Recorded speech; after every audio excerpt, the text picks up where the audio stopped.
ओम सच्चिदानंद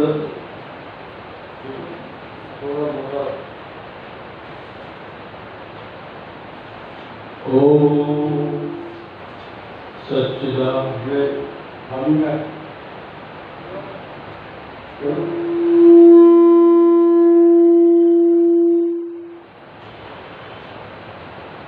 ओम सच्चिदानंद रूपाय विश्वोत्पत्त्यादिहेतवे तापत्रय विनाशाय श्रीकृष्णाय वयं नमः।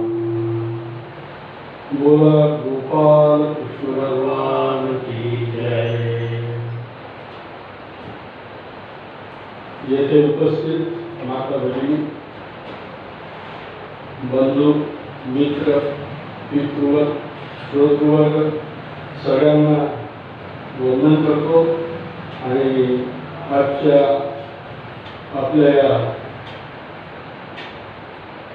आमच्या भाषेत आम्ही दुसरी माळ म्हणतो, ठीक आहे, आमच्या भाषेत आम्ही दुसरी माळ म्हणतो। आजकाल पद्धत आहे दुसरे पुष्प, तर दुसरे पुष्प आपण म्हणणार आहोत, दुसरी माळ आज करणार आहोत। याच्या आधी सगळ्यांनाही सवय झालेली असते, सगळ्या लोकांना, की टीव्ही पाहण्याची, त्याच्यामुळे पहिले असते अख्तर, काय झालं त्याच्या आधी अख्तर, नंतर मग सुरू करतात। तसंच मी आज सांगणार आहे, का आपण थांबलो होतो की जो दूध हस्तिनापुर यांनी पाठवला होता त्याचा अपमान करून त्याला विलक्षण क्रोधाने अतिशय तुच्छतापूर्वक त्याला वागणूक देऊन स्वतः दुर्योधनाने त्याला वापस पाठवून दिलं आणि सांगितलं की दुसऱ्या कोणाला पाठवा, त्याच्या आधी आमचं दूध तुमच्याकडे येईल, आमचं काय म्हणणं आहे तुमच्याकडे आम्ही सांगू। आणि म्हणून राजा धृतराष्ट्राने त्यांचा जो मंत्री होता ज्याचं नाव संजय, वारंवार हे नाव पुढे येईल, कोण होता हा संजय? संजय हा गवळगड ऋषी म्हणून जे होते त्यांचा पुत्र होता। आणि हे आता नमूद करू इच्छितो की सूत म्हटलं म्हणजे लोकांची अशी कल्पना असते की सूत म्हणजे अतिशय खालच्या वर्गातला वर्णातला, आणि तो फक्त सारथ्य करतो, रथ चालवतो, हीच लोकांची सत्य भावना आहे। की खरोखर इथे काय, इथे बसलं काय, मी खोटं काही व्यासपीठावर एक शब्द नाही बोलणार, व्यासपीठाला खाली उतरलो की लोकच तुम्हाला खोटं बोलायला लागतात, तुम्हाला ते करावंच नाही, लाखो आपण खोटं बोलायला इथे। कारण सूत म्हणजे त्यावेळेचे भाट होते, ते त्या राजाची, प्रजेची, देवाची, ज्याला आम्ही किंचित गंधर्व म्हणतो, किंचित गंधर्व म्हणजे त्याला सगळं संगीताची जाण असणारी, असे हे सूत होते। ते सकाळी राजाला उठवायचे, चांगलं काहीतरी ऐकून उठवायचे आणि राजे साहेब उठायचे, त्यावेळी असे हे सूत। या गवळगणा मुनींचा, मुनी होते गवळगण, त्यांचा हा पुत्र संजय हा धृतराष्ट्राकडे मंत्री होता, अतिशय हुशार होता, धृतराष्ट्राचा लाडका होता। म्हणून त्याने सांगितलं की संजय आता तुझ्यावर एक कामगिरी आहे, तू जाऊन त्या पांडवांना चांगल्या भाषेत समजवून ये।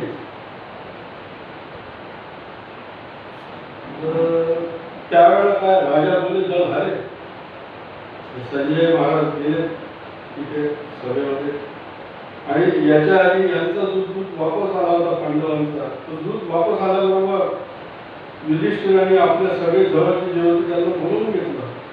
त्याच्यामध्ये श्रीकृष्ण आणि सगळ्यात पहिले भगवंत, युधिष्ठिराच्या बाजूचे जे त्याचे मित्र होते ते द्रौपदीच्या माहेरचे, कृष्णाच्याकडचे काही लोक, असे सगळे तिथे उपस्थित झाले। द्रुपद राजा नवीन संबंध झालेले विराट राजा मात्स्यदेशी तेही उपस्थित होते। कारण त्यांच्याच राज्यात हे उपप्लव्य नदीला राहत होते सगळे पांडव.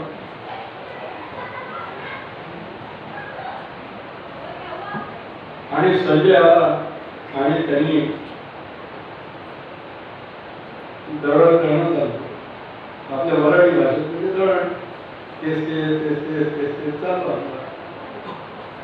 काही लोकांनी दळणाने भगवंताला जिंकलं, काही लोकांनी या दळणाने युद्धाला आमंत्रित केलं. त्याच्यापैकी हा संजय आहे.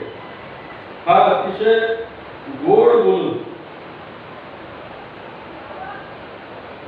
सगळ्या सभेला प्रबोधन केलं. त्यांनी युद्ध कसं वाईट असतं, तुम्ही पंडूचे पुत्र आहात, तुम्ही सहनशील आहात, शीलतत्व बाळगणारे आहात, धर्माची चाड आणि जाण असणारे लोक आहात. मी तुम्हाला वेगळं काय सांगायला पाहिजे. माझं म्हणणं आहे की धृतराष्ट्र जे दही भात देईल ते खाऊन तुम्ही आपलं आयुष्य कंदावं आणि आनंदाने राहावं. त्याने 2-3 कथाही सांगितल्या त्याच्या. माझं सगळेजण असे ज्वालामुखीसारखे पेटलेले होते त्याचं बोलणं. पण तो दूत असल्यामुळे त्याला अत्यंत सन्मानाने वागवलं. मग शेवटी बोलायचं कोणी तर श्रीकृष्णाने पुन्हा गुरुपद राजांना विनंती केली. गुरुपद म्हणे मी बोलतो, मी आता त्याची खांडोळी करून केली. वाटेल ते बोलून आला म्हणतो आपल्या क्षत्रियत्व आपण केवळ पहिला दूत पाठवला म्हणून आपण खूप घाबरलेले आहोत, असहाय्य आहोत अशी राजा धृतराष्ट्रांनी आणि दुर्योधनांनी मुख्यतः समजूत करून घेतलेली आहे. आणि ते कोणाकडे ऐकण्यात नाही. तिथे विद्वान लोक होते, त्यांच्यापेक्षा मोठे लोक होते, अनुभवांनी विचारांनी सात्विक लोक होते, पण ऐकेल कोण. तर गुरुपद म्हणाला की महाराज माझी ही विनंती आहे तुम्हाला, भगवंताला श्रीकृष्णांना म्हणाले की तुम्हीच त्याला उत्तर द्या. तर श्रीकृष्ण म्हणाले तुझे हे सांगतो आहे हे सगळं खोटं चंद्रबळ आहे. चंद्राचं जसं स्वतःचं तेज नसतं, शीतल असतो तो, तुम्ही शीतल आहे चंद्राचा, गोड गोड बोलतोय फक्त. परंतु हे काही योग्य नाही. तर संजय म्हणाले की तुमच्याकडनं पुन्हा एखादा प्रयत्न करा. प्रयत्न करायला काय करा. भगवंत म्हणजे ठीक आहे, त्या इच्छेप्रमाणे तुझ्या राजाची ही जी इच्छा असेल तर ठीक आहे, अजून एकदा आम्ही प्रयत्न करू. संजय चालला गेला, त्याची रवानगी करून दिली आणि मग सभेत ठरलं की आता दूध कोणाला पाठवायचं त्यांच्याशी बोलायला. एक म्हणजे सर्वांमध्ये एकच उत्तर होतं, ते होतं की स्वतः भगवंतांनी लाव. त्यांचा पूर्ण त्यावेळेच्या राज्य लोकांमध्ये दबदबा होता. असं एकही राज्य नव्हतं तिथलं की जे श्रीकृष्णाच्या हस्ते पराभूत झालेलं नव्हतं, पांडव सोडून. कारण पांडवाची सत्य होते, आत्याच दिली होती, पांडवांच्या घरी आत्याच दिली होती कुंती. त्याच्यामुळे त्यांच्याशी बोलून येण्याचं काही कारणच नाही. ठीक आहे, मी तुमच्या समाधानाकरता सगळ्यांचं जाईन, पण जाण्याआधी मला प्रत्येकाचं मनोगत केवढं मोठं विचारावं. मला जर कोणी सांगितलं मी विचारतो अशोकला मला आता ऑर्डर दिले आप मैं मोकळा हो गया कोणी वाटले, असं नव्हतं. तर ते स्वतः भगवंत होते.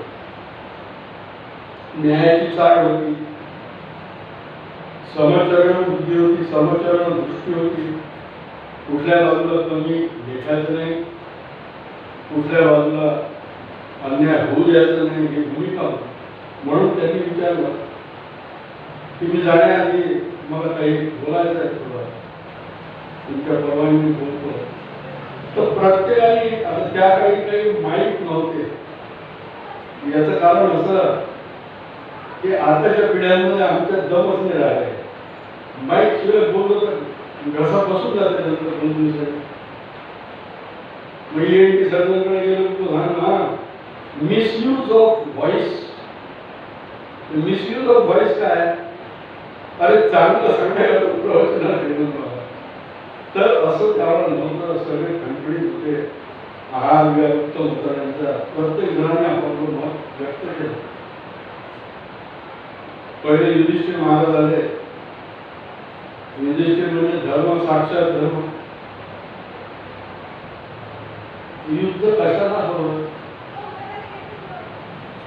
युद्ध कशाला हवं? त्यांनी युद्धाच्या विरुद्ध भाषा केली.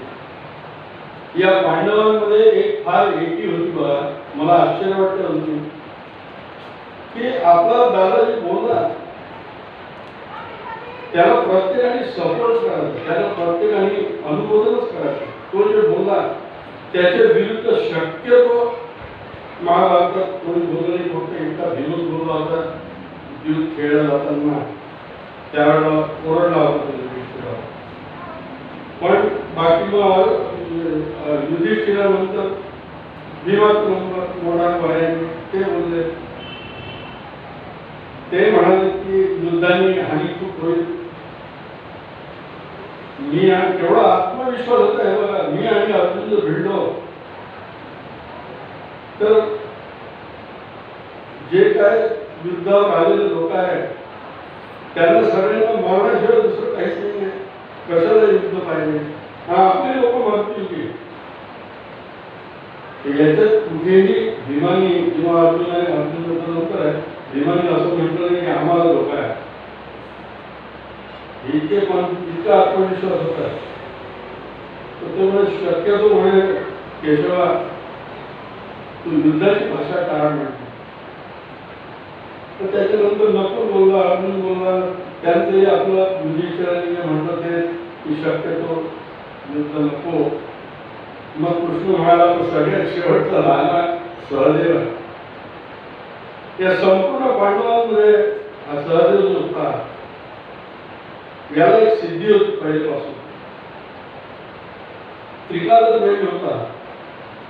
म्हणून भगवंताने त्याला सांगितलं होतं की तुला जरी सगळं कळत असलं तरी कधीही कुठेही तू त्रिकालज्ञानी आहे, तुला समजतं, हे कोणालाही कळू नको. तर तू सुखात राहा. पण सहदेव त्यांनी काही राहून नाही. सहदेव मोठ्या पोट किरकिरी बोलला की अरे हे सगळे जण काय बोलतात म्हणे. यांना काही सुद्धा स्वतःच म्हणजे इतकं स्वतःला यांनी वंचित करून घेतलंय की युद्ध करू नका म्हणतात. अरे क्षत्रिय जाती तुम्ही जन्माला आला युद्ध नको म्हणता. युद्धाची वेळ आली तरी तुम्ही युद्ध नको म्हणता. तुमचे वैयक्तिक अपमान झाले ते माणूस वैयक्तिक अपमान सहन करतो. पण आपली जीवभावाची जी पत्नी आहे तिचा अतिशय जघन्य असा अपराध, जघन्य अपमान त्या लोकांनी केलेला आहे. त्यांना आपण काहीच आतापर्यंत शासन केलं नाही, शास्त केली नाही त्यांना. तर माझी अशी विनंती आहे की भगवंता तू जाशील तर फक्त युद्धाचंच बोल. आठ सांग पहिले पण युद्धाचा विचार मनात ठेव. हे फार महत्वाचं आहे. सूचक सगळ्यांनी विरोध केला तरी भगवंताला एका व्यक्तीला अतिशय आपुलकीने भेटायचं होतं आणि मत जाणून घ्यायचं होतं.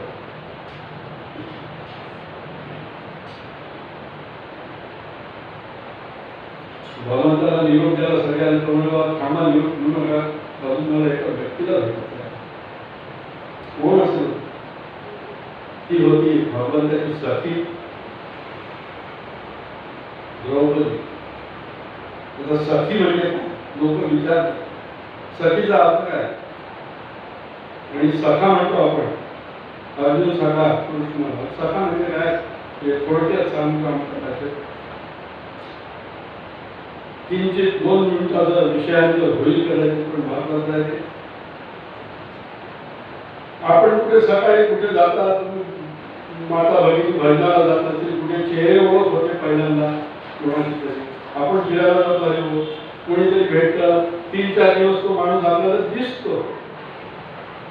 पहिल्यांदा काही आपण नुसतं पाहतो, नंतर नुसतं स्मित येतं चेहऱ्यावर, काय हो 8-10 दिवस दिसला नाही तर मग चुटपुट लागते, हा बेटा येत होता काय येत नाही. मग त्याची पुन्हा भेटते, त्याचं घर जवळ तसं तो आपल्याला चहाला बोलवतो.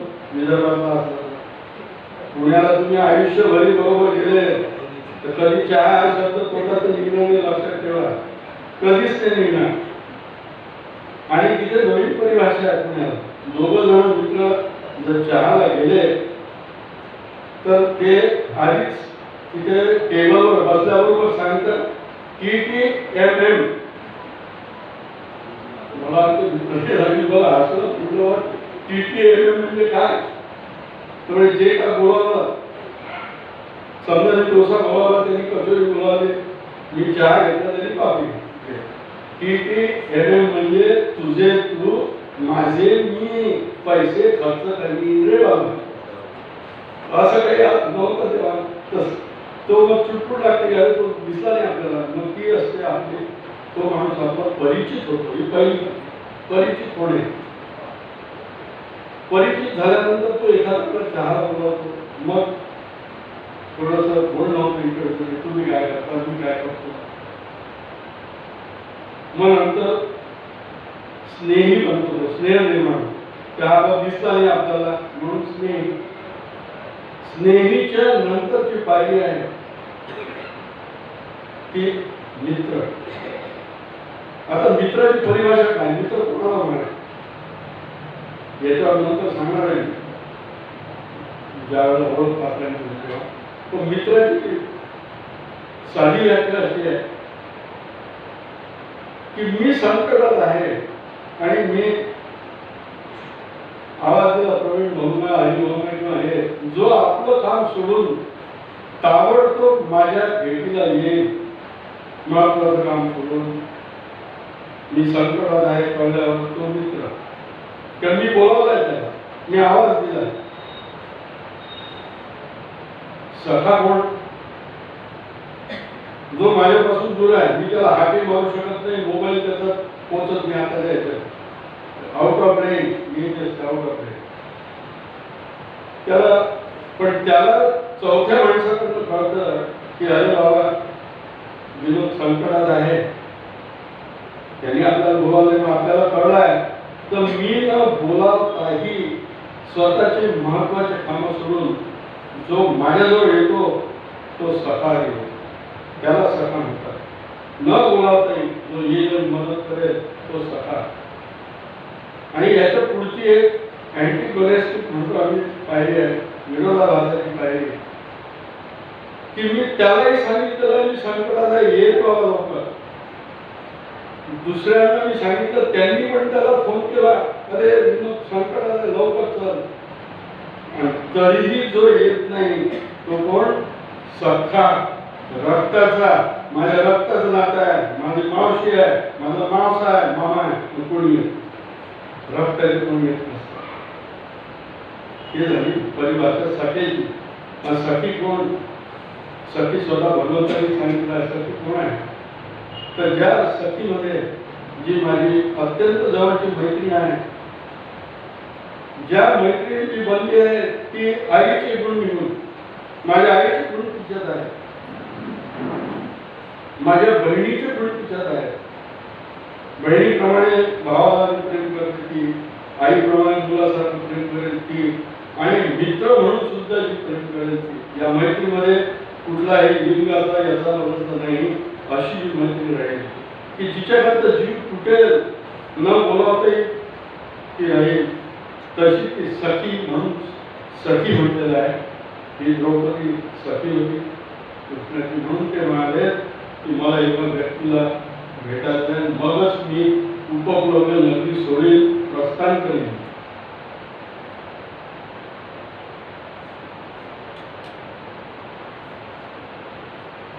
बायका जरी सभेत उपस्थित नसायच्या तरी त्यांना त्या सभेत काय झालं हे वृत्त, तिथले जे प्रतिकामी असायचे किंवा सेवक असायचे किंवा बाकीचे कामं करणारे असायचे त्यांच्याकडून एकदम पटकन कळायचं. तिला कळलं कोण काय बोलताय. इव्हन प्रत्यक्ष जन्मदाता दीपक महाराज सुद्धा असं म्हणाले की सगळ्यांना जे मान्य असेल ते मलाही मान्य असेल, पण ते लढाईत बोलले नव्हते. कृष्ण गेल्याबरोबर काय झालं असेल, बोलले असेल किंवा भगवंत बोलले असेल का. ज्ञानेश्वर ते फार सुंदर ज्ञानेश्वर महाराजांनी सांगितलेलं आहे कसं झालं तिथे. शब्दे विण संवादी कोणी काही बोलू नये. तिने अत्यंत आवेगाने कृष्णाला मिठी मारली आणि बाजूला होऊन तिने एकच केलं. बाजूला होऊन तिने आपला केश असा हातात घेतला डाव्या आणि म्हणे केशवा, माझ्या चुकीची तू मी केलेल्या चुकीचं अजूनही तू मला शास्त्रच करणार आहेस का, मला तू अजून शिक्षाच करणार आहेस असा तुझा भेद दिसतो मला. तर तुझ्या सखीची जाण ठेव. हे माझे मोकळे केस 13 वर्ष झाले मोकळे केस ठेवलेले आहेत याची जाण ठेव. मी स्वतःला विद्वान समजून त्यावेळी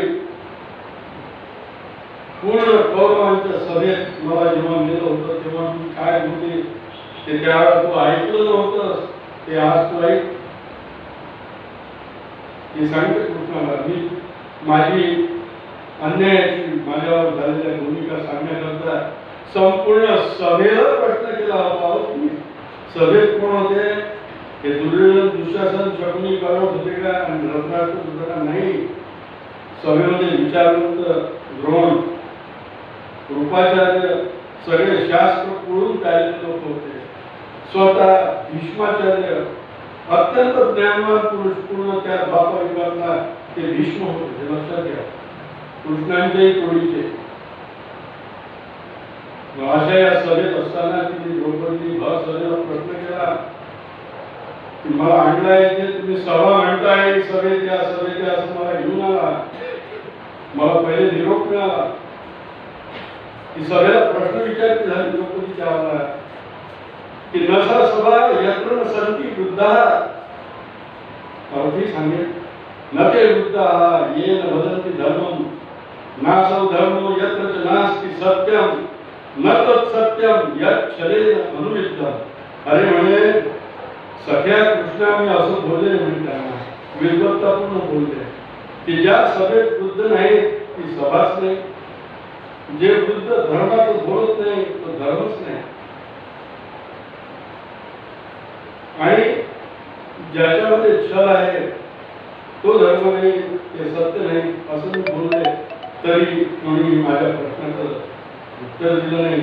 त्याच्या आधी मी प्रतिकामाच्या द्वारे माझा निरोप पाठवला होता त्याचंही मला उत्तर मिळालं नाही. केशवा, ते उत्तर तू गेल्यानंतर शोध तिथे, त्याचा प्रतिशोध घे.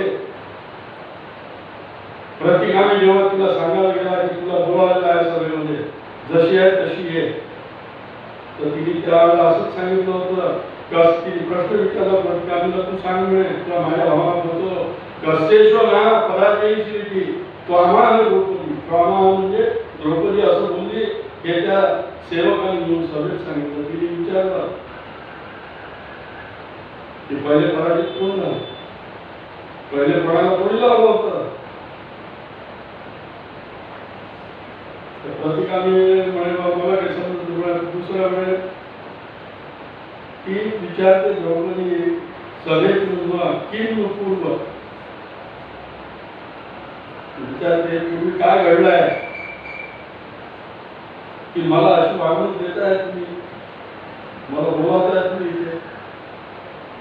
किम पूर्व पराजयी अथवा नपिमान, माझ्याकडनं कुठली चूक झाली आहे अशी काय केलेलं आहे मी की तुम्ही मला अशा अवस्थेत हा दुःशासन माझे केस, ज्या केसांना पूर्ण पृथ्वीवरच्या अवभृत धारांनी राजश्री यज्ञाच्या वेळेला मला स्नान घातलं गेलं, त्या केसांना हा पाप्याने हात लावला नाही. कृष्णाला तिने सांगितलं आणि म्हणजे एकच आहे, माझी शपथ आहे कृष्णा तुला, हस्तिनापुरापर्यंत पोहोचेपर्यंत माझ्या या मोकळ्या केसांची आठवण ठेव. काय होणार होतं भगवंत? भगवंत म्हणाले, सखे तू जसा विचार करते त्याच्याप्रमाणे सगळं होईल, तू काळजी करू नकोस. आणि भगवंत निघाले त्यांच्याबरोबर. युधिष्ठिरांनी सांगितलं की तो दुर्योधन घातकी आहे, तो काही करू शकतो. अरे म्हणे, सगळे त्यांनी आमचे कपडे उतरवून टाकले होते, आम्ही काही करू शकलो नाही, असा हुशार आहे. तर तू त्याच्या शब्दात फसू नको आणि स्वतःच्या रक्षण करता मी काही देऊ का तुझ्याबरोबर? अहो किती वेळा प्रश्न होता.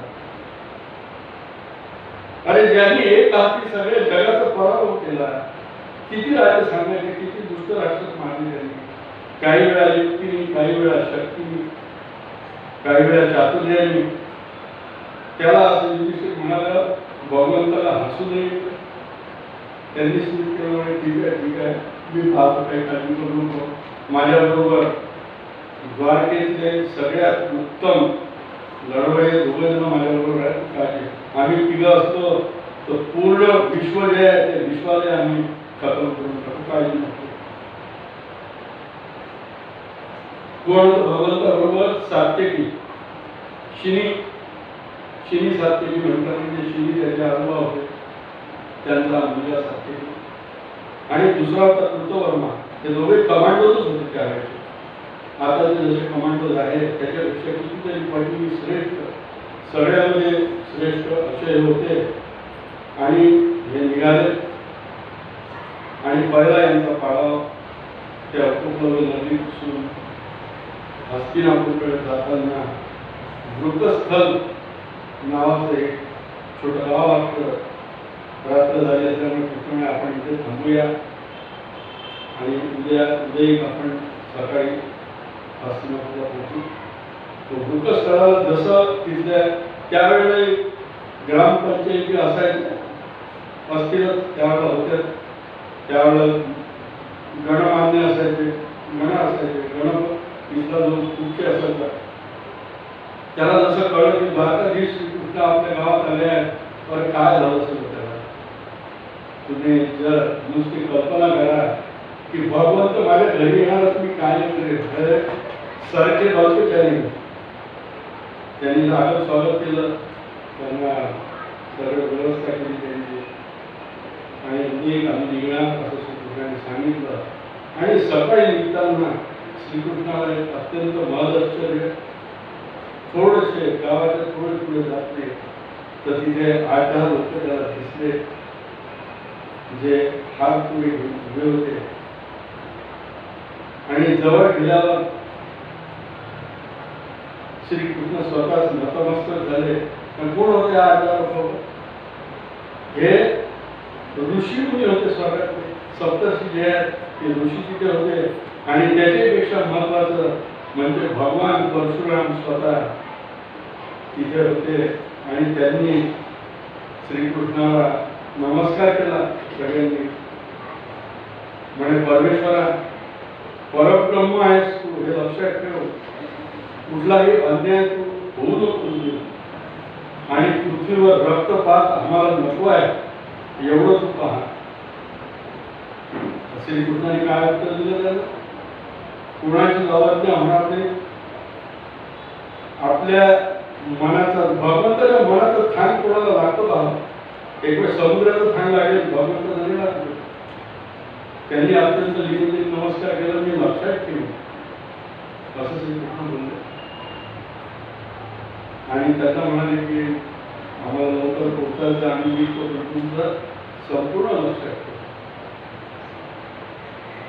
आणि तिथून त्यांनी परशुरामांना पुन्हा नमस्कार केला. आता ते स्वतः श्रीकृष्ण भगवंतच होते. परशुराम देवाचे अवतार होते, श्रीकृष्ण अवतारच होते. पण दोन्ही अवतारांमध्ये फरक होता. खूप खूप फरक याच्यासाठी म्हणतो मी. की जितकेही बाकीचे अवतार झाले सगळे, म्हणजे हे प्रभू इथे हे सुद्धा आले त्या अवतारांमध्ये, ते अंशावतार होते. काही ठराविक वेळा करतात, काही ठराविक काळा करतात, काही ठराविक कामं करतात, त्यांना पृथ्वीवर झालं होतं. तसं भगवंताचं होतं नाही, त्यांच्या मागे उद्दिष्ट दिलं होतं. इथे मी थोडंसं विषयांचं होईल, पण हे महत्वाचं सांगतो. स्वतः भगवंत सांगतात की काय आहे अवतार कशाला म्हणायचं. ते म्हणतात यदा यदा ही धर्मसे पुढे येणार आपलं युद्ध आहे. यदा यदा ही धर्मस्य ग्लानी भवति भारत अभ्युत्थानं पदमस्य तदात्मानं सृजाम्यहम्. ते कशा करतात, परित्राणाय साधूनां विनाशाय च दुष्कृतां धर्म संस्थापनार्थाय संभवामि युगे युगे. याचा अर्थ काय की ज्या वेळेला धर्माला ज्ञानी येईल आणि अधर्म खूप वाढेल त्यावेळेला मी काय करेन, मी जन्म इथे पुन्हा अवतार घेईन. कशाला, परित्राणाय साधना, साधूंना वाचवण्याकरता, त्यांचं उत्थान करण्याकरता, त्यांना चांगलं व्यवस्थित त्यांचं जीवन होण्याकरता, आणि विनाशाचे दुष्कृत म्हणजे दुर्जन आहेत, जे दुष्ट आहेत, जे विनाशकारी आहेत, त्यांचा निपात करण्याकरता मी जन्म घेईन. भगवंत म्हणतात या तीन गोष्टी आहेत, या तिन्ही गोष्टी जो करेल तो अवतार. तिन्ही गोष्टी कोणत्या, धर्माचं पुन्हा संस्थापन करायचं पहिली गोष्ट, साधूंचं रक्षण करणे परित्राणाय साधना, आणि विनाशाची दुष्कृता. हे तिन्ही गोष्टी जो करतो त्याला अवतार असं म्हणतात. मग दुसरा प्रश्न विद्वान विचारतात, हे अवतार आहे तर विभूती कोण आहे. स्वतः इथे भगवंतांनी आपल्या 82 विभूती सांगितल्या. विभूती म्हणजे श्रेष्ठत्व, श्रेष्ठ गुण. या तीन गोष्टी म्हणजे आता सांगितल्या, धर्माची संस्थापना, साधूंचं रक्षण, दुर्जनांचा विलय, दुर्जनांना संपवणे, या तीन गोष्टी करतो तो अवतार. या तीन गोष्टीपैकी एक गोष्ट जो करतो किंवा दोन गोष्टी जो करेल त्याला विभूती महत्व असं म्हणतात. विभूती. आणि याच्या पुढे तिसरी गोष्ट आहे की मगापासून माझ्याकडून भगवंत भगवंत भगवंत समोरचा श्रोता कंटाळून जातोय. काय भगवान भगवान भगवंत लावलं. भगवंत म्हणजे काय, कोणाला भगवंत म्हणायचं. जसं डॉक्टर एखाद्या पेशंटला हार्टचा पेशंट म्हणतात काही लक्षण असतात, तर भगवंताची लक्षण काय, भगवंताचं सांगितलेलं आहे. भगवंत कोणाला म्हणायचं.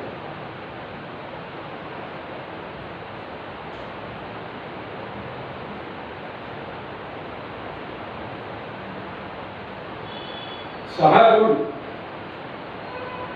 ज्याच्यामध्ये नित्य विराजमान असतात, कालातीत, कुठल्याही वेळी, कोणत्याही वेळी. हे सहा गुण कोणते आहेत. ऐश्वर्यस्य समग्रस्य यशसः धर्मः श्रेयः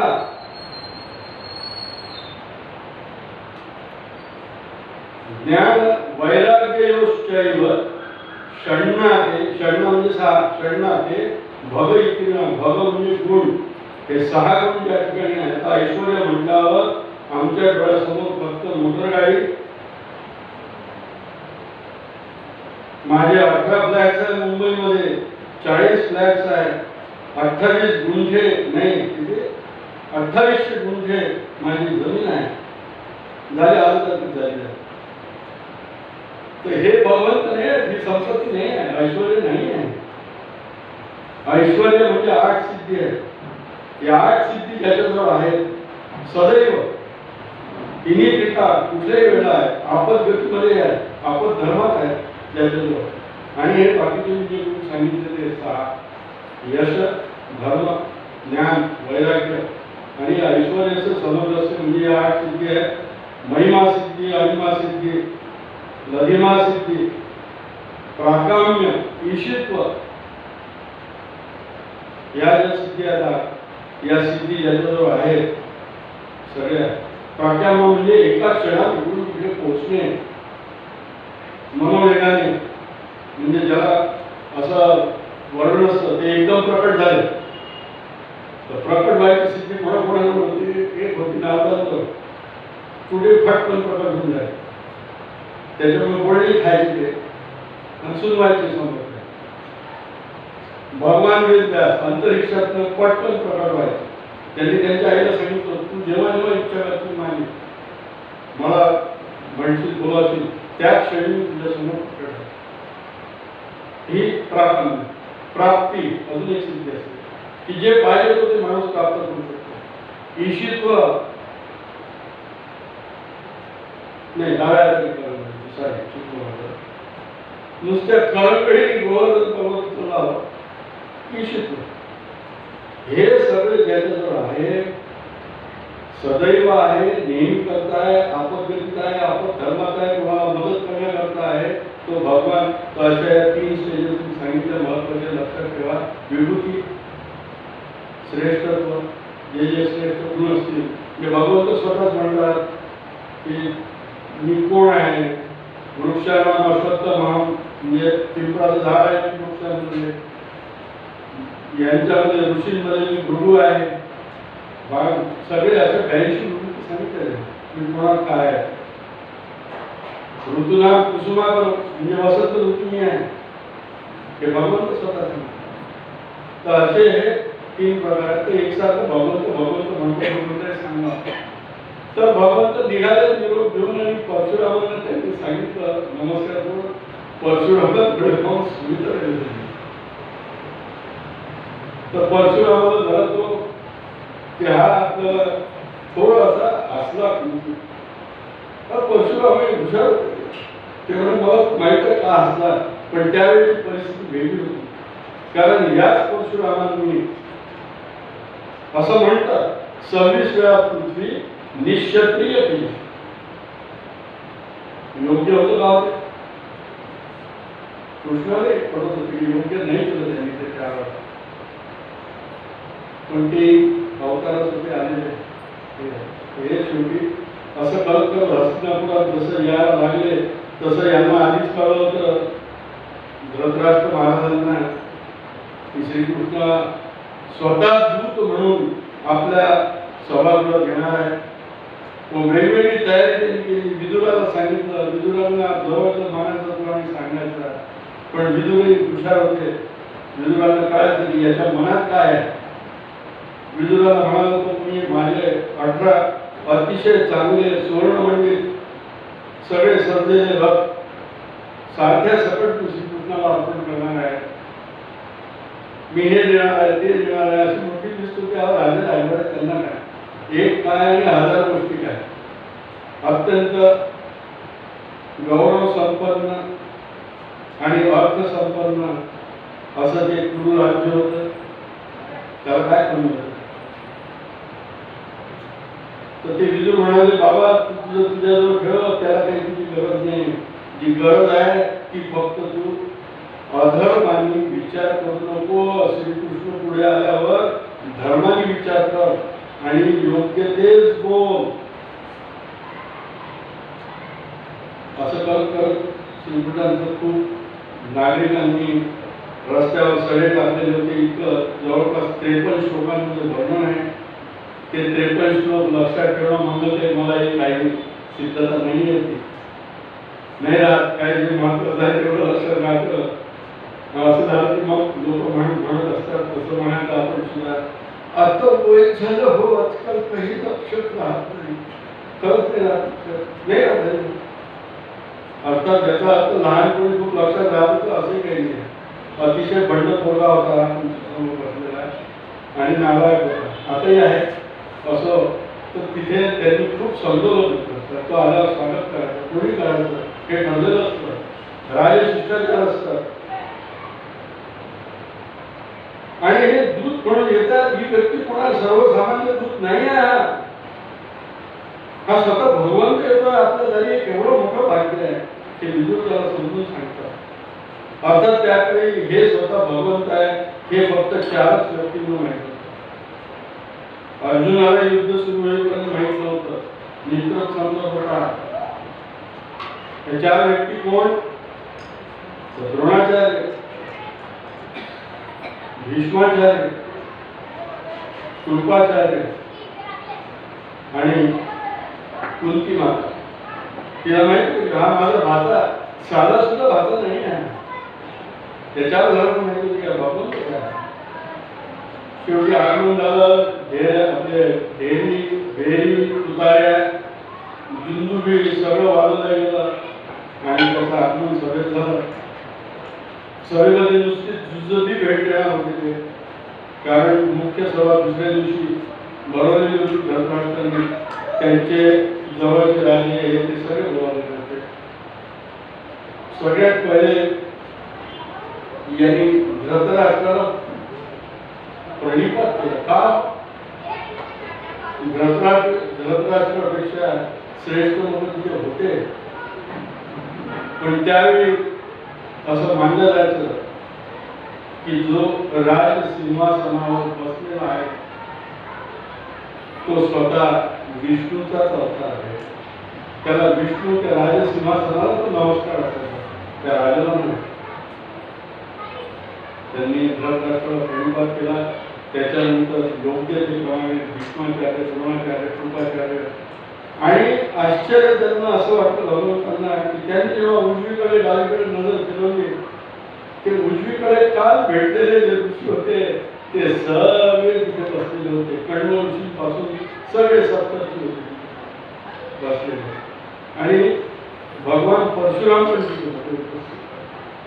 आणि त्याच्याही पेक्षा आश्चर्याची गोष्ट की स्वतः परब्रह्म श्रीकृष्ण दूत रूपाने हस्तिनापूरला येणार आहे हे स्वर्गात सुद्धा कळलं होतं. नारद ऋषी सुद्धा देवांची कडून तिथे उपस्थित होते. या सगळ्यांसमोर बोलायला दुसऱ्या दिवशी सुरुवात झाली. पण इथून त्यांनी निरोप घेण्याआधी प्रत्येकाने श्रीकृष्णाला आग्रह केला होता. धृतराष्ट्र म्हणे द्वारकाधीशा तू मला फार प्रिय आहेस. माझी अशी इच्छा आहे की तू आजचा आता उरलेला दिवस आणि रात्र माझ्या इथे सगळ्यात प्रशस्त आणि सगळ्यात चांगला महान जो आहे राजवाडा जो आहे तो दुःशासनाचा आहे. तू त्याच्याकडे विश्राम करावा अशी माझी इच्छा आहे. तुला सगळे सुख तिथे मिळतील. त्याच्यानंतर दुर्योधन म्हणाला, त्याच्यानंतर द्रोणाचार्य म्हणाले माझ्याकडे चला, माझा पाहुणचार घ्या. कृपाचार्य म्हणाले तुम्ही माझ्याकडे. भीष्माचार्य म्हणाले तुम्ही माझ्याकडे या. काय उत्तर दिलं श्रीकृष्णाने? विदुराने ते म्हणताना माझ्याकडे या. विदुराला माहित होतं की उत्तर देता आपल्याचकडे उत्तर नाही तर कुठेच उतरणार नाही. तर कृष्णाने दुर्योधनाला सांगितलं तू जेवायचा मला आग्रह करतो आहे पण आज तर काही शक्य नाही. याचं कारण असं आहे, 3 कारण सांगतो म्हणजे तुला. एक तर जेव्हा जेवायला बोलवतात तेव्हा मैत्रीचे संबंध असले पाहिजे, मैत्री असली पाहिजे, गोडी सुरूच असली पाहिजे. दुसरं किंवा हे काहीच नसेल तर जेवायला जो जातो तो भिकारी असला पाहिजे. मी भिकारी नाही, मी तुझा मित्रही नाही आणि मी आपदगतीमध्ये नाही आहे कुठल्या. धर्मसंकट असतं की काही इलाजच नसतो त्यावेळेला म्हणजे या 3 गोष्टी नाही आहेत. तुम्ही तुमच्या कोणाकडे उतरणार नाही. माझं उतरायचं ठिकाण ठरलेलं आहे. मी जाणार तिथे. फक्त इथे अत्यंत विनम्र तरी मला सांगावं असं वाटतं की आमचेच काही कीर्तनकार आणि आमचेच काही प्रवचनकार फार प्रसिद्ध वचन आहे म्हणून सांगतात ते भागवतामध्ये आणि याचं तिथे अत्यंत माझं कदाचित तिथे कोणाला औद्धत्य वाटेल उद्धटपणा वाटेल की महाराज सांगताय तो असं कुठेही नव्हतं कधी की विदुर के घर पण्यात आहे बिलकुल चूक साफ अत्यंत चूक सांगतात ते व्यासपीठावर बसून थोडं बोलतात विदुर कोण होता विदुर कौरव साम्राज्याचा महामंत्री होता कॅबिनेट मिनिस्टर अमित शाह गमत करतोय अमित शाह काय त्याला त्याची हे आहे परंतु विदुर महामंत्री होता त्याचं काय असं हे जे महाराज लोक असतात कोणावर टीका म्हणून सत्य तुम्हाला माहीत असावं म्हणून सांगतोय की असं काही नव्हतं विदुर के घर पड्या खायो विदुराचं घर नाही विदुराचा राजवाडाच होता राजवाड्यातच तो राहत होता आणि अर्थाला काही त्याच्या कमी नव्हतं त्याच्याकडे अन्नाला कमी नव्हतं आणि सांगताना हे महाराज लोक विसरून जातात तुम्ही कधी भागवत वाटेल म्हणजे आला इंग्रजी शब्द आदरचे म्हणजे तर कधी जर भागवताला गेला तर त्यांचे वर्णन ऐकतात विदुर के घर पण्यात आयो विदुर के झोपडी में रहो अरे कुठली झोपडी रे बाबा आपण राजवाडा होता विदुराचे महामंत्री होता आणि हे सांगतात आणि नंतर ते सांगतात महाराज लोक आपल्याला वो 56 भोग चढायो 56 भोग केव्हापासून निघाला शब्द कोणीतरी 56 भोग विदुराच्या बाहेर नाव काय तिचं हे दिग्मायाची सवय नाव माहीत असावं तिचं नाव होतं सुलभा तिची एक कथा सांगतात हे लोक श्रीकृष्ण भगवान आले तर घरात फक्त एक केळच होतं छोटस आता कसं काय केळ होतं आणि तिने केळ स्वतः खाल्लं सारी भगवंतांनी खायला आणि भगवंतांनी सारी खाऊन टाकली 56 भोग बनवले तिने एक से एक एकाहून एक उत्तम प्रकारचे तेव्हापासून सगळे जे आहेत भागवत करणारे मोठे मोठे लोक नाव घ्यायची मला ते कारण फारच मोठे आहोत की आपलं छोट्या घोडीच्या पाण्यात निकाल मारून त्यांचे मोठे टी व्हीवर असतात कसली आसक्ती नाही म्हणतात आम्हाला 50 लाख रुपये घेतात नाही माझी खरंच काही नाही आसक्ती कुठल्याही मंदिराचे मला जे प्रवचनाचे पैसे मिळतात ते मी माझ्या गोपाल मंदिराला देत असतो हे सांगतो तर असं काही नसतं तर हे त्यांनी सांगितलं आणि ते गुजरातच्या घरी गेले राहिले गप्पा गोष्टी केल्या आणि गप्पा गोष्टी झाल्यानंतर सकाळी आणि त्यांनी स्वस्ती वाचन केलं स्वतःचं मन शांत राहील असं केलं आणि विदुराला म्हणाले मी आलो तेव्हापासून एक शब्द बोललो नाही पण मला एका व्यक्तीला अजून भेटायचं आहे जिच्या माझ्या भेटी अतिशय कमी झाल्या पण तिला भेटल्याशिवाय मी उद्याच्या सभेत काही जाणार म्हणजे आजच्या सभेत मी जाणार नाही मला तिला भेटायची रस असतात आणि भगवंत कुंती मातेला भेटले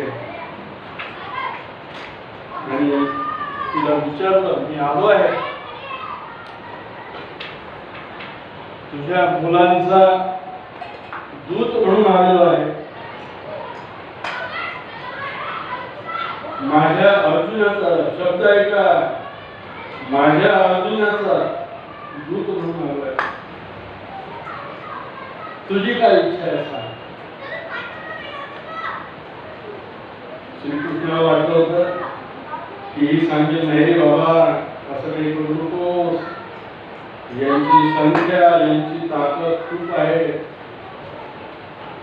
तिने श्रीकृष्णाला थोडासा वेळ आहे का म्हणून माझा ऐकायला भगवंता नाही म्हणू हो सांग तू माझ्या चारी आत्यांमध्ये सगळ्यात बारकी आत्या आहे तू सांग काय एक कथा सांगते म्हटलं आणि तिने थोडक्यात त्याला त्याच्या आधी त्रेतायुगात झालेली विदुला नामक क्षत्रिय स्त्रीची कथा सांगितली. तिचाही संजय नावाचा मुलगा असतो आणि जो आपलं क्षत्रिय कर्तव्य विसरून नेहमी शयनासारखा फिरत असतो. तो काही त्या समोरच्या ज्यांनी राज्य हिसकलं त्यांच्याशी युद्ध करायलाच तयार नसतो. तर ती विदुला सांगते म्हणजे बेटा तुझा रक्त कोणाचा विसरणार, जा स्वाभिमानी हो, स्वचरित्राचा तुझ्या वडिलांचा काही अभिमान बाळग आणि युद्ध कर. हरला तर चालेल पण युद्ध कर आणि जे काय पदरात पडेल ते पदरात पाडून दे, युद्ध कर. हीच गोष्ट कुंती मातेने श्रीकृष्णाला सांगितली आणि तिने सांगितलं माझं म्हणा बस एवढंच नाही, एवढं नाही, अजून दोन गोष्टी सांग त्यांना.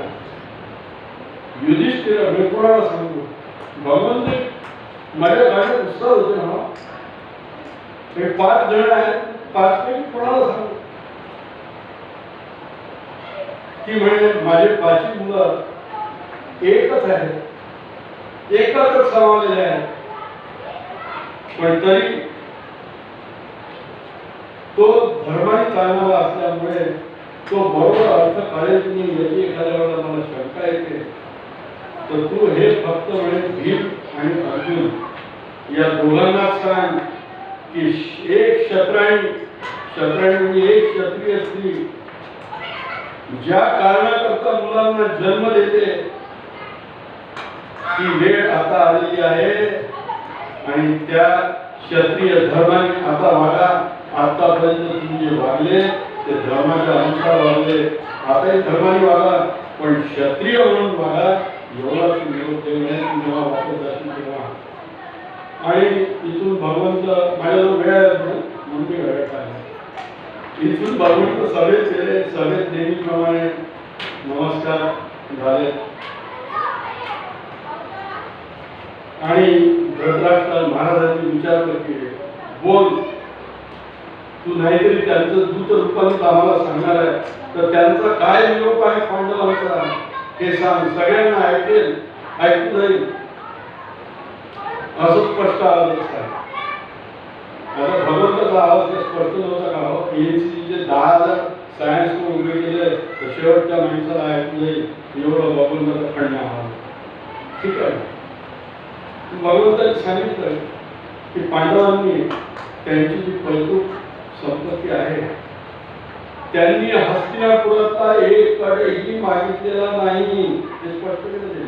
पहिलेच त्यांचं जे पैतृक संपत्ती धृतराष्ट्राने अगदी छापी कुमारवास्तूक असताना त्यांना दिली होती, वितरण झाल्यावर तेवढी जागा त्यांनी मागितली आहे इंद्रप्रस्थ. बाकी काहीच त्यांची मागणी नाही, ना पैशाची, ना आज्ञेची, ना रथाची, ना कशाची. तेवढं तुम्ही द्या आणि मी आणि त्यांनी दुसरा एक निरोप दिला आहे की आमच्या तातांना म्हणजे धृतराष्ट्राला हा निरोप द्या की आम्ही ते इंद्रप्रस्थ दिल्यावर सुद्धा आम्ही त्यांच्या आज्ञेतच राहू, त्यांच्या विचारांनीच चालू, पांडव आणि कौरव मुले एक सूत्रानेच चालतील हे श्रीकृष्णाने विदित केलं.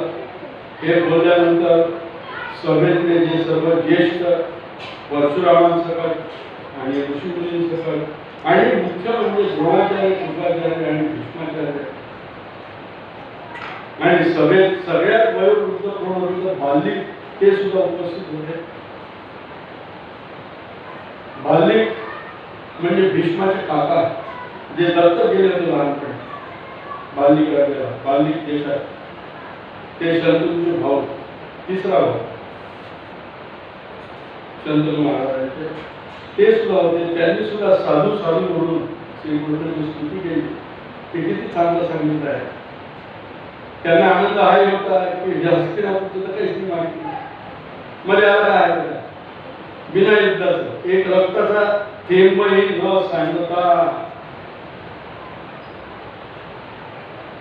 पण ते काळाला मंजूर नव्हतं, कारण प्रत्येक ठिकाणी कोणाच्या तरी रूपाने चांगल्या गोष्टी न होण्याकरता कोणीतरी दुर्दैवाच्या रूपाने जन्म घेतला आणि ते दुर्दैव प्रत्यक्ष सगुण रूपाने तुमच्या समोर उभं राहतं आणि हुद्द्याचा मानाचा त्याच्या धर्माचा विचार न करता त्याला उत्तर देतं तसा दुर्योधन असा विषारी नाक काय असा उभा राहील तसा उभा राहिला एकदम त्याच्या बाजूलाच त्याच्याच गादीवर त्यांनी कर्णालाही बसवलं होतं. हे एक आश्चर्य आहे. प्रत्येकाला वेगळं असं होतं. कर्णाला जवळ बसवलं ते दाखवायचं होतं की हा माझ्या जवळचा आहे हा पराक्रमी आहे.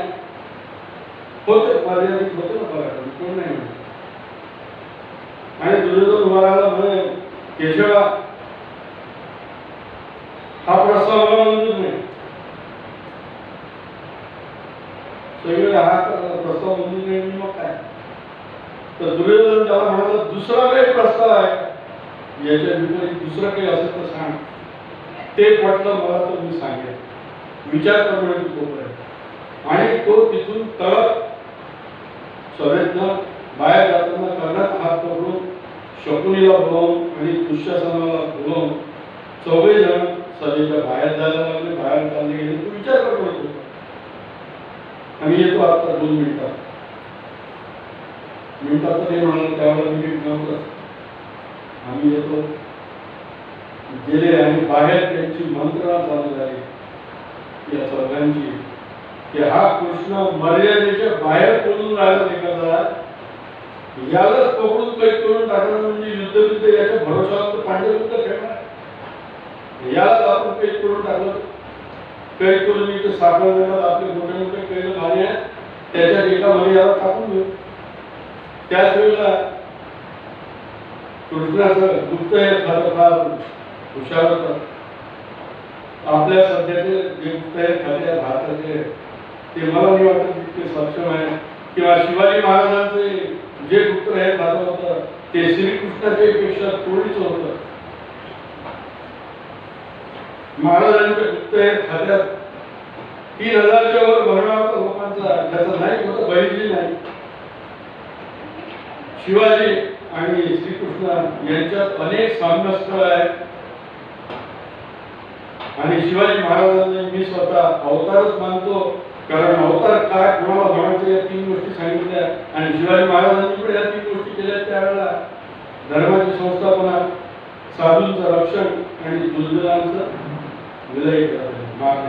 तर तसं श्रीकृष्णाची गुप्त होते तिथे सात्विक मी ते ऐकलं की यांचा प्लॅन श्रीकृष्णालाच कैद करायचा आहे आणि कैद करायचा आहे. याच्याजवळ संपूर्ण सैन्य सभेत बसल्या पकडू शकते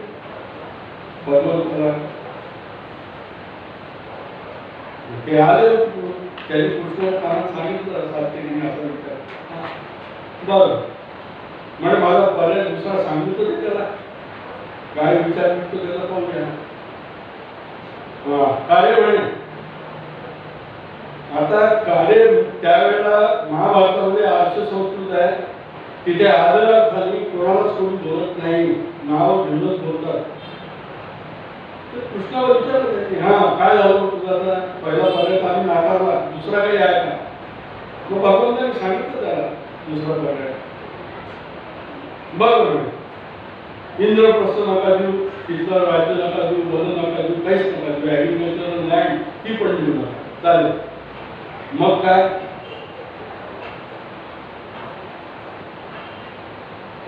त्यावेळेला त्यांनी दुर्योधनाला संबोधित करताना श्रीकृष्ण फार चतुर होते.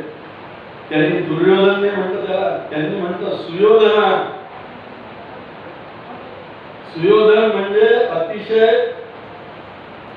सुकृत दृष्टीने युद्धामध्ये उभा राहणारा अतिशय विद्वान बुद्धिमत्तेने युद्ध करणारा. त्यामुळे सुयोधना हे आहेत म्हणे काही नको देऊ म्हणून आम्हाला फक्त 5 गावं देऊ बस. हे माझं म्हणणं नाही पांडवांचं आहे. माझं म्हणणं मी बोलत नाही. मी दूत म्हणून आलेलो आहे जे त्यांनी सांगितलं ते तुला सांगितलं. 5 गावांचे नावे व्यासमुनी लिहिलेले आहेत. त्यांनी म्हटलं श्रीकृष्णाने मला येता येता जे भूतस्थळ लागलं ते एका दुसरं अविष्ठल, तिसरं माकल्ली, चौथं वारणावत. वारणावत का म्हटलं? वारणावतच्या लोकांनी पांडवांवर खूप प्रेम केलं, अतिशय प्रेम केलं. पांडवांना मजा करण्याकरता खोटं सांगून दुर्योधनाने तिथे लाक्षागृह बांधलं होतं. म्हणजे लिंगही अतिशय स्फोटक यांनी बांधलेलं घर ते होतं, म्हणजे जळलं असतं काय घर ठेवलं होतं. पण त्या वारणावताला खूप प्रेम केलं म्हणून यांनी हे चार नाव सांगितले: वृकस्थल, अविस्थल, माकल्ली, वारणावत. दुर्योधन म्हणाला, आता अडखळला का?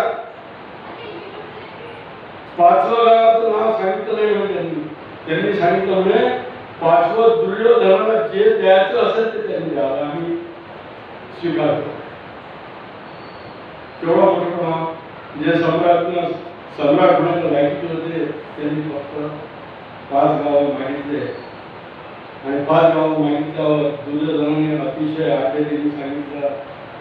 काय सांगितलं त्यांनी? आणि मित्रांनो आणि बंधू भगिनींनो, भावांना लक्ष द्या, मंगलताईंना माहीत आहे त्यांनी भर सभेमध्ये केवढा उद्धटपणा आहे. कोणाच्या सोबत आहेस तू? अरे तुझ्या आजोबापासून सगळे बसलेले आहेत, अतिशय पराक्रमी लोक तिथे बसलेले आहेत, द्रोणाचार्यासारखे, कृपाचार्यासारखे, भीष्मांसारखे. हे अतिशय चांगले युद्ध करणारे होते सगळे लोक. सगळ्या युद्धाच्या कला यांना होत्या आणि स्वतः भगवंत. आणि त्याच्या समोर दुर्योधन म्हणाला की हे 5 गावं तर काय म्हणे केशवा, 5 गावं वगैरे कुठले घेऊन आला रे म्हणे. काही सांगतो तुला, आम्ही तुला असं वाटतं म्हणे आम्ही तू आपण घाबरून जाणार हो म्हणणार आहे. आणि भर सभेमध्ये मित्र हो, ज्या माझं स्वतःचं मत आहे, बाकीच्या पंडित लोकांचं विद्वानांचं काय मत आहे माहित नाही, माझं स्वतःचं मत आहे. त्या क्षणी जर दुर्योधनाने 5 गावही मंजूर केले असते तर एवढा नरसंहार भविष्यात झाला नसता. आणि बोलण्याची पद्धत असते. काय केलं दुर्योधनाने? आता ही थट्टा होईल मी असं करणं, असे त्यांनी दंड दाखवले दोन्ही असे भगवंताला. बघले म्हणे हे काय पद्धत झाली? दंड दाखवले आणि तो म्हणाला भगवंताला की म्हणे सुईच्या अग्रावर, त्याच्यावर फार सुंदर त्यांनी म्हटलेला आहे, जोरात म्हणतो तो सगळ्या सभेला ऐकलं जाईल असं की सगळ्या सभेला कळलं पाहिजे की ते सगळ्यात ताकदवान कोण आहे सभेमध्ये. तो म्हणतो धियमाने महाभाव, हे महाभाव, मयी संप्रति केशव, यावधी तीक्ष्ण या सुच्च विद्येत अग्रेण केशव. याचा अर्थ सांगेल, यावधी तीक्ष्ण या सुच्च विद्येत अग्रेण केशव, तावद अतिपरित्याज्य भूमेवना पांडवांप्रती. म्हणजे सुईच्या अग्रावर, अक्षरक्ष सुईच्या अग्रावर मावे एवढी सुद्धा भूमी मी देणार नाही. पांडवांच्या प्रति माझी भावना आहे. हे तू जाऊन सांग, आता तू तयार, तुझं काम तू कर, माझं काम मी केलं आहे, पण अजून एक काम अपूर्ण आहे म्हणे. तू एवढा मारे आम्हाला हुशारी कौरवांच्या सभेत, सम्राटांच्या सभेत तू असं सांगून राहिला 5 गावात येणे, तुला काही वाटत नाही म्हणे. आणि त्यांनी नुसत्या अशा काळापूर्वी फक्त आम्ही त्या याच्या लहान होतो समजायचं ते मोगले आलं पिक्चर मध्ये आपण पाहतो, अकबर बादशाह बादशाह असतात. आणि दुसरा शब्द असायचा तफली आहे, म्हणजे चाललंय इथे तफली आहे म्हणलं. त्यांनी आपल्या अंगरक्षकांना जेवढे होते तिथे उपस्थित सभारक्षकांना सगळ्यांना बोलावलं आणि या चेटक्याला पकडा, या चेटक्याला पकडा, या द्वारकेच्या चेटक्याला पकडा म्हणतो. आणि याला पहिले टाकून द्या, मोठे साखरदंड आणा. यांनी किती ताकद लावली तर हा तोडू शकणार नाही. अरे वा, कोणत्या कुमुहूर्तावर जन्मला. मग सात्यकीने लगेच आपलं कुठे काय कृष्णाने एक वेळ परशुरामांकडे बघितलं, मस्तक असं केलं, सगळ्या ऋषी मुनींकडे आशीर्वाद घेतले, द्रोणाचार्य भीष्माचार्य यांनाही मस्तक झुकवलं. मस्तक याच्याकरता झुकवलं की माझा नाही जायचा, तुमच्या सगळ्यांपुढे मला हे करायचं नव्हतं. आणि त्यांनी अट्टहासाने जे सर्व ज्ञात आहे ते विश्वरूप त्या सभेमध्ये प्रकट केलं. आपलं विराट रूप, अतिशय विभत्स रूप, अतिशय थरकापिणारं रूप, लक्ष सूर्यांचा प्रकाश जेवढा असेल तेवढा प्रकाशमान सगळ्या लोकांचे डोळे बंद झाले. आणि त्यावेळेला राजा धृतराष्ट्राला कळलं काहीतरी वेगळं होतं या सभेत. आणि सगळे फक्त 5 जणांचे डोळे उघडे होते. आपलं या ऋषी मुनींचे होते, परशुरामाचे होते, भीष्माचार्य, द्रोणाचार्य, कृपाचार्य यांना त्यांनी दिव्य दृष्टी त्यांना ते दिसलं. धृतराष्ट्राला हे दिसलं नव्हतं. धृतराष्ट्र म्हणाला की अरे काय सगळे पाहतात आहे, साधू साधू साधू वर्णन करतात आहे, काय आहे, काय सुरू आहे. तर भीष्माचार्यांनी श्रीकृष्णाने विचारलं की राजा, हे राजा तुला पाहायची इच्छा आहे, पाहून घे, तुझा पुत्र मला काही करण्याकरता निघाला आहे, हे पहा. अहो मुंगी कधी हत्तीला कैद करू शकते का? असं म्हणतात, मुंगी हत्तीच्या कानात कधी चालत, अरे हत्तीच्या कानावर पोचू नाही शकत मुंगी, कुठून जाणार आहे? एवढा मोठा ताकदवान भगवंत उभा आहे आणि त्याला कैद करायला निघाले. त्यांनी आपलं विराट रूप दाखवलं आणि धृतराष्ट्राला दिव्य दृष्टी त्यांनी पाहिलं ते आणि घाबरून गेले आणि म्हणे मला पहिले पूर्ववत कर, मी पाहिला, आता पुन्हा मला दुसरं काही पाहायची इच्छा नाही, तुझं परमेश्वर स्वरूप मी पाहिलं, आता मला काही पाहायची इच्छा नाही. आणि भगवंत बस 2 मिनिटं आणि भगवंत तेवढं सोडून आपलं रूप ज्या रूपात अवतीर्ण झाले ते रूप त्यांनी स्वरूप आवरून घेतलं.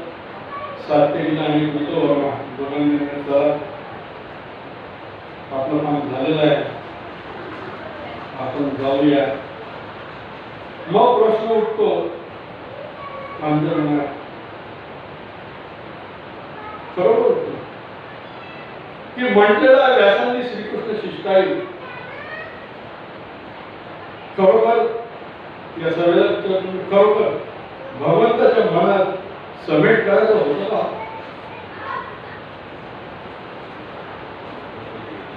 बिलकुल समेट करायची इच्छा नव्हती त्यांनी. त्यांना फक्त पाहायचं होतं समोरचे काय तयारी, अतिशय तुल्यबल समेट ते करतात की नाही. गौरवास्पद पांडवांना बोलवून औदार्याने त्यांना काही देतात की नाही. पैतृक संपत्ती आहे, पैतृक संपत्ती दिलीच पाहिजे. त्यावेळेपासूनचा नियम आहे, तरी आता काही लोक बाहेर कोर्टात जातात, पैतृक संपत्ती देत नाही म्हणतात, भांडतात, सुप्रीम कोर्टापर्यंत केली जातात, असं चालू आहे. पण त्यावेळेपासून होतं पैतृक संपत्ती सगळ्यांचा वाटा आहे. त्यावेळेला त्यांनी म्हटलं ठीक आहे, मला माझं उत्तर मिळालं, पण त्यांना समेट करायचाच होता. भगवंताच्या डोळ्यासमोर एकसारखं द्रौपदीचे मोकळे केस त्यांच्या समोर होते, पांडवांचे वस्त्र उतरवलेले त्यांना दिसत होते आणि फक्त एका ठिकाणी विरोधाभास आहे. त्याच्यात विरोधाभास म्हणण्यापेक्षा खरं आहे, त्यांनी शकुनीबद्दल कधीही तू कपटाने विरुद्ध खेळला असं भगवंतानी कधीच नाही म्हटलं. आणि खरोखरच शकुनी महाराज जे आहे, शकुनी जो होता तो कपट आणि विरुद्ध पांडवांची खेळलाच नाही. आपल्या डोक्यात जे युद्धाचा विचार असतो ना, जे सिनेमा दाखवतात रामानंद सागर ते किंवा आताचे जे बाकीचे लिहिले निकाल, पुन्हा तुम्हाला वाटेल की हा पुन्हा विसंगती दाखवतो आहे की जे हाडाचे हे केले होते म्हणजे मृत्युंजयमध्ये आहे की त्या शकुनीने ते फासे टाकले की ते फासे नाचायचे, कारण ते जरा समजा काळापासून म्हणून साफ करतो. अत्यंत खोटं. लिहिणाऱ्यांना कशी शरम वाटत नाही, मला आश्चर्य वाटतं. अत्यंत जबाबदारीने बोलतो आहे, व्यासपीठावर बसलो आहे, एक शब्द खोटा. त्यावेळेच्या युद्धामध्ये ती जी जमीन करायची ती अशी कडक फरशीसारखी त्यावेळेला बनायची आणि युद्धामध्ये ते लिडो टाईप असे होते त्याला अक्ष म्हणायचे आणि ते अक्ष 52 असायचे. अक्ष म्हणजे काय तर भेड्याचं झाड हिरवे झाड नाही आपल्या भेड्याच्या ज्या बिया चपट्या असतात गोलाकार बदामाकृती असतात. बदामाला फरका असतो म्हणजे आपला किलो कसं नाही पूर्ण ज्याला आजकाल नवीन पिढी असे प्रेयसीला पत्र लिहितात ना आणि असा काढतात ना हार्टचा आकार आय लव्ह यू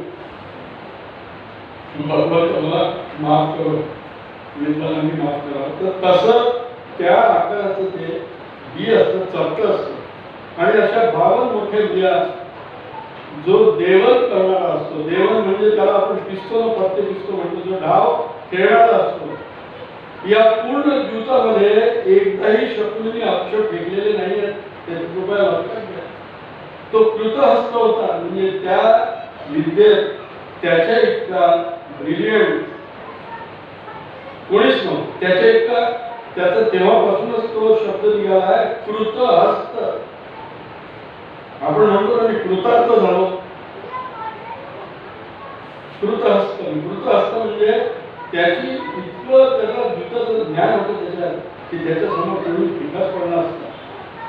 आणि या युधिष्ठिर महाराजांना युद्ध खेळाची खूपच आवड असणे आणि पारंगत असणे याच्यात खूप फरक आहे. कुस्ती तर मी खेळलोय आवड होती पारंगत होतं का तर त्याच्यात ते पारंगत होते आणि त्यांनी युद्ध खेळाच्या आधीच याच्यासाठी सांगितलं की आपल्या मनात जे आहे की पांडवांवर युद्धामुळे अन्याय झाला कबूल आहे का कारण एका लहान मुलाची आणि एका अत्यंत प्रसिद्ध तलवार राजाची जर लढाई केली तर ते लहान मुल हरणारच आहे. हा युधिष्ठिर तसा लहान मुल होता पण शकुनी अत्यंत हुशार होते आणि 19 पॉइंट युधिष्ठिरांनी बोलले. 19 वेळा त्या 52 बिया फेकल्या. मला प्रश्न जेव्हा वाचला तेव्हा पडला की म्हटलं युधिष्ठिरांनी त्या बिया फेकल्याबरोबर शकुनी जिंकलो कसं काय म्हणतो त्याच्यात पाहायला म्हणजे तर त्याच्यामध्ये असे फासे वगैरे नाहीच आहेत. या बेडा वृक्षाचं वर्णन केलं आहे की ब्राऊन रंगाचे म्हणजे साधारणतः ब्राऊन काय म्हणतो तंबाखूच्या रंगाच्या ज्या बिया असतात तंबाखू आणि साधी सुपारी त्या रंगाच्या बिया असतात त्या अशा कडक असतात आणि तो कडक प्लॅटफॉर्म त्यांनी केलेला असतो त्या गोल मध्ये फेकायच्या असतात. या बिया वरती फेकतात म्हणून याला देवन करणं म्हणतात. देवन म्हणजे देव हा शब्द दिव धातूपासून आला आहे. दिव म्हणजे वरती आकाश देव धातू म्हणजे वरती फेकतात. तर मुली साधं सांगायचं तुम्हाला मुली ज्या असतात आजकाल तर माहित नाही मला मी तर पाहिलं नाही. आमच्या लहानपणी मुली खेळायच्या असं म्हणतो आमचं नागपूर तुम्ही पाहिजे का हो काय खेळताना तर सागर वगैरे खेळतात पहा ते टाकतात एका हाताने उचलतात फेकतात पुन्हा पटकन ते जेवण करतात.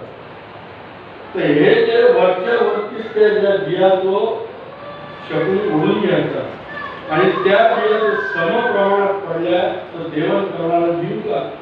त्या असम प्रमाणात पडल्या तर देवन करणारा हरला. तर शकुनीने अशाच पद्धतीने करायचं होतो की विषम संख्या म्हणजे 11, 13, 15, 17 अशाच बिया पडतात आणि म्हणून तो म्हणायचा की मी जिंकतो. त्याला माहित होतं त्यांनी किती बिया वाचला होतो. त्यांनी कुठलाही छोटेपणा केलेला नाही. त्याच्यात कुठलेही त्याला जरा संदर्भे हाडं काही त्याला वश नव्हते काही नव्हते. लोकांनी काव्य तुम्ही कादंबरीने काही लिहिलं तर चालतं आणि लोक मूर्ख आहेत अशा प्रकारे कादंबऱ्या लिहिलेल्या असतो. तर हे लक्षात घ्या. म्हणून कुठलाही सुद्धा शकुनीला हा दोष दिलेला नाही. त्यांनी म्हटलं तो कृतहस्त होता फक्त त्यांनी बरोबरच्या माणसाची आणि कृष्ण भगवान तिथून निघाले. मग साधारणतः राहणार थोडं अर्धा मिनिट जाता जाता आता काय युद्ध अटळ त्यांनी हातून घेऊन सांगितलं आता युद्ध वाटत आहे, युद्ध वाटत आहे. तर मग शेवटी जे मंजलेले खिलाडी असतात मंजवले, त्याला दिसलं होतं की आता आपल्याला युद्धाशिवाय काही उपायच नाही आहे. यांच्याशी साम नाही म्हटलं,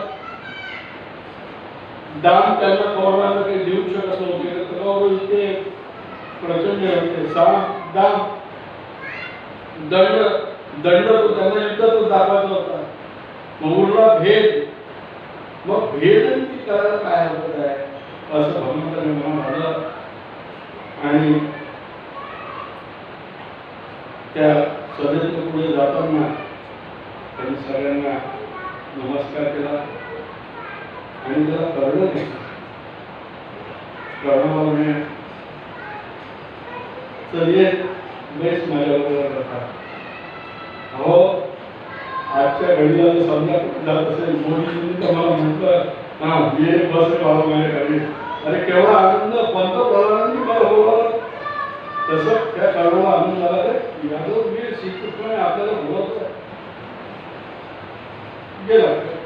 त्याला काही लक्षात आलं नाही श्रीकृष्णाचे नाव आहे. श्रीकृष्णाने आल्याबरोबर त्याला बसवलं. म्हणजे करुणा, तुझ्या मनात लहानपणापासूनचा जो प्रश्न आहे त्याचा आज मी निराकरण करतो. त्याच्या मनात नेहमी प्रश्न होते को हम म्हणजे मी कोण आहे. ते म्हणजे करुणा, तुझा माझ्यावर विश्वास असायला हवा असं मला वाटतं. तू स्वतः कौंतेयच आहे आणि थोरला कौंतेय आहे तू. अरे धरणी पंप झाला असेल त्या कर्णाला पाया घातला की ज्या पांडवांवर आपण एवढे अत्याचार केले, ज्या पांडवांची एवढं अनिती वागलो, ज्यांच्याशी एवढा दुष्टावा केला, ज्यांच्याबद्दल एवढा तिरस्कार केला, ज्यांना पाहिजे तसं द्रौपदीला नागरी करा, विवस्त्र करा, ही काही दुर्योधनाची आज्ञा नव्हती. पांडवांचे वस्त्र काढून घ्या, विवस्त्र करा, ही दुःशासनाची पण आज्ञा नव्हती. हे कोण बोललं होतं? ते कर्ण महाराज. दासीला अंगावर वस्त्र असो किंवा नसो काय फरक पडतो? हे कर्ण बोललं होतं. म्हणून मी जे काल म्हटलं सगळ्यात नीच पुरुष कोणी असेल संस्कारहीन आणि जो सतत स्वतःच्या बद्दल वल्गना करणारा, स्वप्नात रमणारा माणूस हा कर्ण होता. तर त्याची आठवण तिथे भगवंतांनी त्याला दिली. तो एवढा वाईट केला, आता तो परिमार्जन करायची वेळ आहे, तुझ्या हातात आहे. तू ये नाही आमच्याकडे. अरे काय शब्द आहे तो आमच्याकडे ये. त्यांनी असं नाही म्हटलं पांडवांकडे, आमच्याकडे. म्हणजे मी पांडवांचा एक भाग आहे. तू ये, तुझं स्वागत होईल. युधिष्ठिराच्या ऐवजी तू राजपदावर बसशील, कारण तू थोरला आहेस. सगळे रीतीने समजवलं. पण या ठिकाणी काढून कौतुक करावं असं वाटतं. त्यांनी एका शब्दात उत्तर दिलं की ज्या दुर्योधनाने मला त्याला कुठलाही हक्क नसताना, तो राजा नसताना, केवळ राजाच्या पोटी जन्म झालेला आहे आणि तो दृढबल होता, म्हणून त्यांनी त्यावेळेला तो तरुण असताना मला अंगराज्य दिलं. त्या दुर्योधनाशी मी त्याचं मीठ खाल्लेलं आहे. मी त्याच्याशी त्याला सोडून, तो माझा बहिष्कर प्राण आहे दुर्योधन म्हणजे, मी त्याला सोडून तुझ्याबरोबर घेऊन नाही शकत असं बोललं. ठीक आहे, शेवटी तुझी इच्छा बाबा, मी सांगून काय तुझं ऐकायला तयार होतं काय करा. आणि अशा रीतीने झाला वेळ आता. अशा रीतीने भगवंत पुन्हा उपप्लव्य नदीकडे अतिशय त्वरेने निघाले आणि सगळ्यांना कळलं की आता युद्ध अटळ आहे. आणि जे जे काही घडलं ते संपूर्णपणे तिथे ते पांडवही अतिशय आतुरतेने वाट पाहत होते. तिथे जे जमलेले राजे होते ते 3 दिवस लागले यांना. 3 दिवस तिथेच होते ते. काय निरोप येतो आहे तर आल्यावर भगवंतांनी त्यांना सांगितलं की आता आपण आपापल्या घरी चला, आपापल्या राज्यात जा, 15 दिवस आराम करा. 15 दिवसात 20 दिवसात श्रीकृष्ण शिष्टाई करण्याकरता कार्तिक शुद्ध शुभ नावाचा मुहूर्त आहे, त्या मुहूर्तावर गेले. कार्तिक महिना म्हणजे साधारणतः ऑक्टोबर. आजकाल ऑक्टोबरमध्ये म्हटलं पटकन कधी आहे, चैत्र शुद्ध व्हायच्या अशा विसरून गेल्या सगळे, कोणाला काही माहिती नाही. त्या त्याला आणि उपप्रवेला पोचल्यावर त्यांनी सगळ्यांना सांगितलं, आता सगळ्यात पहिलं काम हे करा म्हणजे की आपल्या इथून वेगवेगळे जे आपले काही राजे आपले मित्र जे वाटतात किंवा जे मित्रही नाही आहेत त्यांच्याकडे आपले शीघ्र पोहोचणारे दूत पांडवांचा संदेश घेऊन पाठवा. युधिष्ठिर महाराजांनी त्याच्यावर घ्यावं की आमच्या बाजूने या, आमच्याकडे या, मदत मागायला काहीच हरकत नाही, कारण हे युद्ध साधारण युद्ध राहणार नाही. आपल्याला मदत लागेल सैन्याची, तर सैन्य तुम्ही बोलवा आणि आपापल्या घरी आम्ही चलतो, आम्ही द्वारकेला चलतो. यावेळेला तिथे बलराम दादा आणि त्यांचे दोन्ही मुलं उत्सुकतेने आले होते. त्यांना असं वाटत होतं बलराम दादांना की श्रीकृष्ण गेला तर बोलण्यात गोडा आहे, हा कोणालाही फसवू शकतो, कोणालाही आपल्या जाळ्यात ओढू शकतो, तर हा समेटाच काहीतरी वार्ता घेऊन येईल. म्हणून बलराम दादा आपले दोन मुलं दोघांनाही घेऊन आला होता. मोठ्याचं नाव निशित हे नाव होतं, दोघे मुलांना आहे होतं. दुसऱ्याचं नाव उल्मुक्त, काहीचं नाव वाटत लक्षात राहते. उल्मुक्त निशित, पण त्या दोघांनी आणलं. त्यांनाही वाटत होतं की आपले काका आहेत, ते बलवान आहेत, हुशार आहेत, तर ते समेटाचंच आणखी, पण तसं काही झालं नाही. तर ते मुलं आपल्या बाबा पाठोपाठ बलराम जरा नाराज झाले श्रीकृष्णावर. मला वाटतं म्हणजे तू बरोबर प्रयत्न नाही केला, तू तुझाच कृष्ण खात्या तिथे वापरला, मी चालतो म्हणजे द्वारकेला, तुला जेव्हा यायचं तेव्हा येते. तर श्रीकृष्ण तिथे 3-4 दिवस राहिले आणि मी जगतो, मी पण येईल, तुम्ही तयारी करा आणि आपण आता जे भेटू खूप बघलेला युद्धाच्या तयारीत भेटू. त्याच्या साधारणतः 1 महिना जाऊ शकले, 1 महिना 1.5 महिना, आणि मी चलतो असा त्यांनी निरोप घेतला. आणि जायच्या आधी त्यांनी 5 पांडवांना वेगळं बोलावलं आपल्याजवळ आणि द्रौपदीलाही बोलावलं आणि सांगितलं, म्हणजे कशाला बोलावलं तुम्हाला माहिती आहे का? काय तुमची मातेचा तुम्हा 6 जणांना निरोप आहे, द्रौपदीला निरोप आहे आणि पांडवांना निरोप आहे. काय निरोप आहे? तर ज्या कार्याकरता क्षत्रिय स्त्री मुलांना जन्म देते आणि सुनेला जे वळण लावते, ती वेळ आता आलेली आहे, त्या तयारीत राहा. आणि एवढंच मला सांगायचं, तुम्ही तयारी करा. आणि विनंती हे आहे की सगळ्यांना जे शीघ्रगामी दूध पाठवणार वेगवेगळ्या देशांना, त्या सगळ्यांना पाठवा. मी द्वारकेला जातोय, पण द्वारकेला तुमचा दूध सगळ्यात शेवटी येऊ द्या. असं का म्हटलं असेल पांडवांना? तर माहित होतं की हे आपले सगळ्यात शेवटी काय येऊ द्या की तोपर्यंत कोण कोणाकडनं गेलेला आहे हे भगवंतांना गुप्त हेरा मार्फत कळलं होतं की कोणते राज्य कोणाकडनं आहे, कोणते राज्य कोणाकडनं आहे, हे कळणार होतं. म्हणून त्यांनी सांगितलं तुमचा दूध मदती करता द्वारकेला सगळ्यात शेवटी पाठवा, कारण त्याचा काही उपयोग होणार नाही असे सांगतात. तर सगळे पुन्हा दुसऱ्यात पडले आणि याचा आता याच्यानंतरचा आपण वेळ झालेली आहे. आजच्या या द्वितीय मालेला म्हणायला विराम देतो. आपला सगळ्यांचा निरोप देऊया, थांबूया इथे. माझ्याकडून अनावधपणे किंवा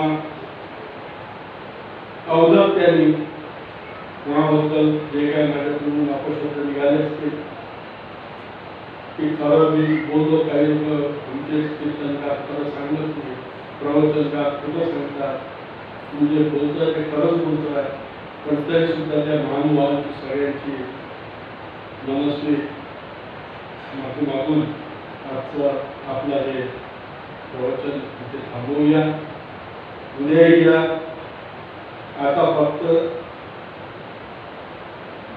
जसं शिवाजी महाराजांना आग्र्याच्या कैदेत असताना कुशवाहाने आणि मिर्झा गालीच्या मुलांनी सांगितलं होतं की महाराज सिर्फ 3 पत्ते बचे, अच्छा सोच के इस्तेमाल करना. 3 पत्ते बचे म्हणजे 3च दिवस राहिलेले आहेत. आजचा दुसरा दिवस आहे. महाराज 3 पत्ते बचे है, बराबर करना चाहिए. ठीक. धन्यवाद. सगळ्यांनी शांतपणे माझं ऐकून घेतलं त्याच्याबद्दल धन्यवाद. कदाचित पुढे कंटाळा होतं, पण त्याला नाईलाज असतो. प्रत्येक ठिकाणी माझ्या नावाप्रमाणे प्रत्येक वाक्याला विनोद असलाच पाहिजे असं नाही. असो. धन्यवाद. गोपाल कृष्ण भगवान.